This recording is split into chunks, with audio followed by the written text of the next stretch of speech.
Hey there, everybody, and welcome to Fearless Thinking, a podcast designed to help you navigate authentic leadership and the entrepreneurial journey. I'm your host, Michael Devous, and these are my thoughts, lessons, and insights from my entrepreneurial journey into coaching, workshops, motivational speaking, and of course, what I picked up from interviews with inspiring leaders and entrepreneurs along the way. My mission is to help people unlock their untapped potential by using fear as a catalyst for powerful change and growth so they can step into the greatest version of their most authentic selves. All right, let's get into some fearless thinking.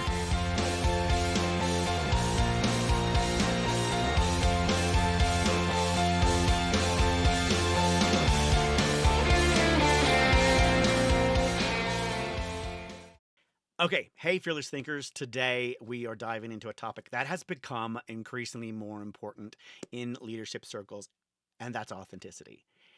That word has been bandied about, been used a lot. In fact, it's on my mission statement, my manifestation statement for 2024.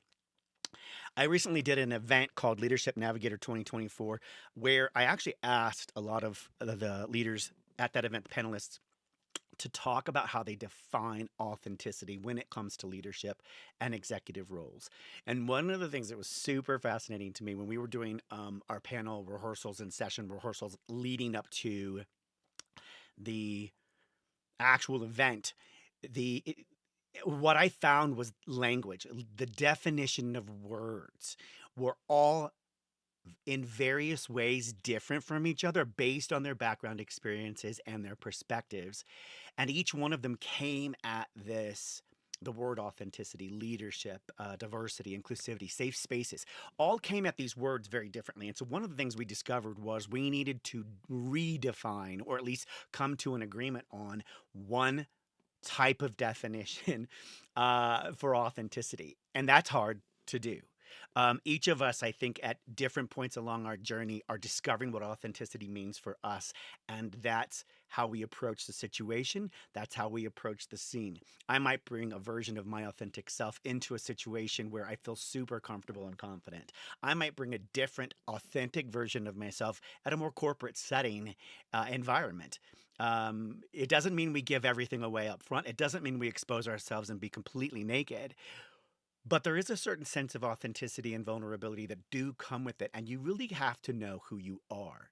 And I think that's part of what fascinates me about authenticity in leadership is it asks us, or we should be asking ourselves, I should say, every time you go into a situation, every time we come into the room, every time we come into the boardroom or whatever, are we bringing an authentic version of ourselves that meets that situation?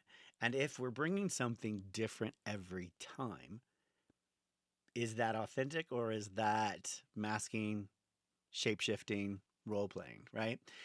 So, like authenticity, especially in professional settings, kind of feels like we're walking a tightrope.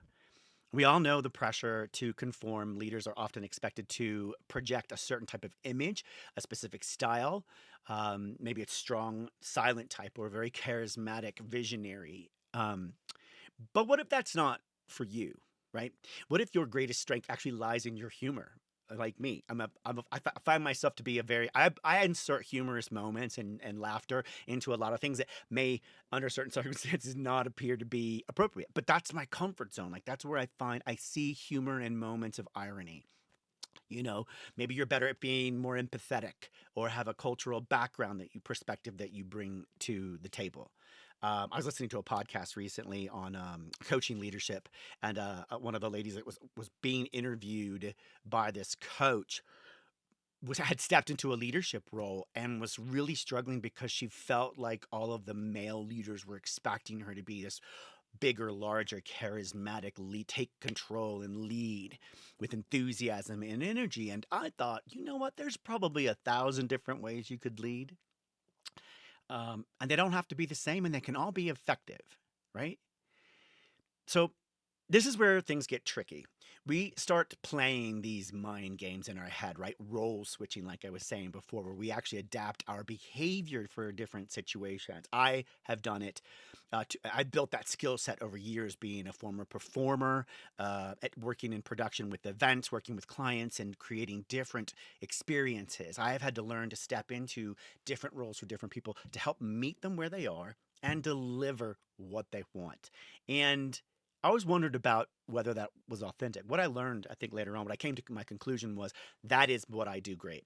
That's one of my best skills. And that is my authenticity. That's a part of my authenticity, right? There are, just like on their facets on a diamond, and different shades to us, that is one version of how I succeed. In fact, it's a skill set that has helped me succeed for many years.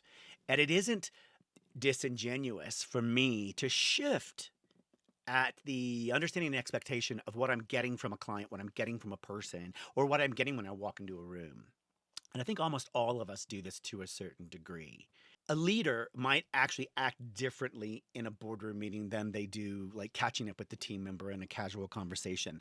Then there's actual code switching, right? Especially relevant for leaders today who are working from diverse cultural backgrounds. You might find yourself adjusting your language or your communication style depending on the social context. But here's the thing: both role switching and code switching, while they can be valuable tools and allow us to actually navigate these complex situations and connect with different people, the problem arises when they become a mask. When we spend so much time adjusting ourselves that we lose sight of who we truly are, that's when authenticity suffers. So let me repeat that. The problem arises when our code switching, our role switching, our ability to change and shift in that situation becomes a mask, hiding ourselves. When we spend too much time adjusting who we are, that we actually lose sight of who we are. And that is when authenticity suffers.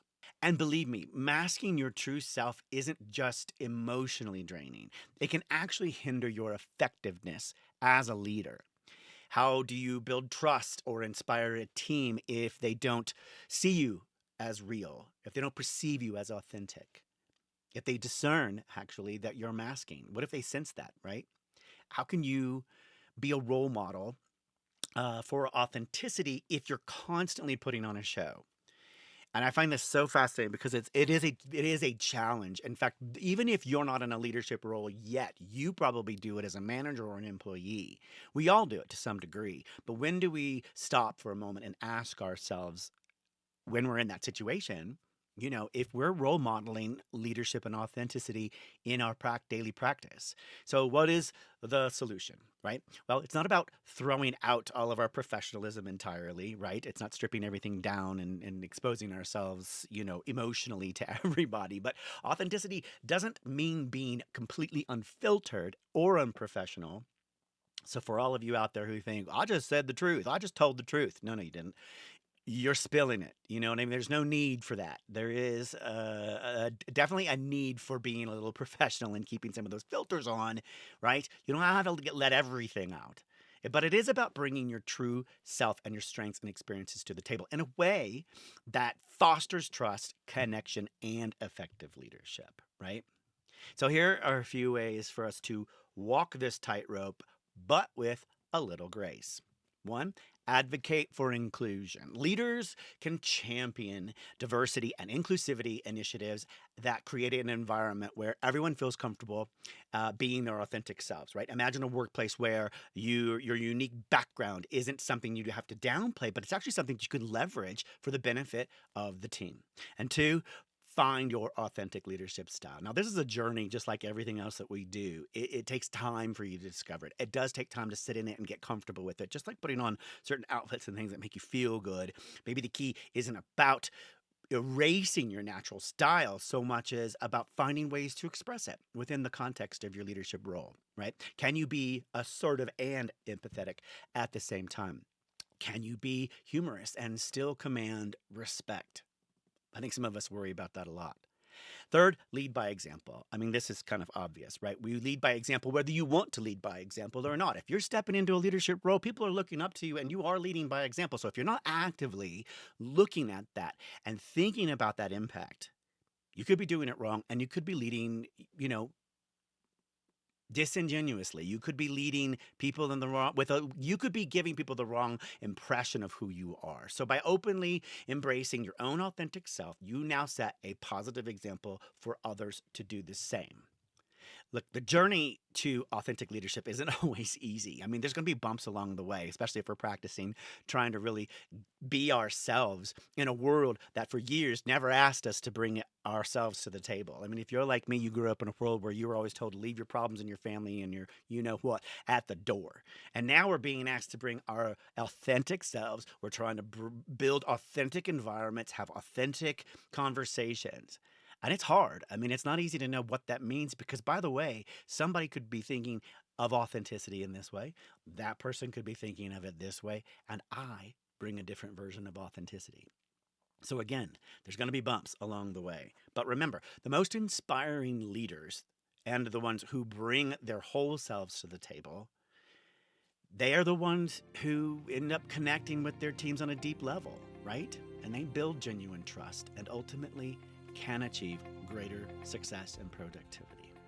So, thanks for joining me on this exploration of our inaugural episode today on authenticity and what it actually means to be authentic in a leadership role. Remember, your true self is your greatest strength, so don't be afraid to bring that to the leadership table. And until next time, stay bold, stay true, stay tuned, and of course, think fearlessly.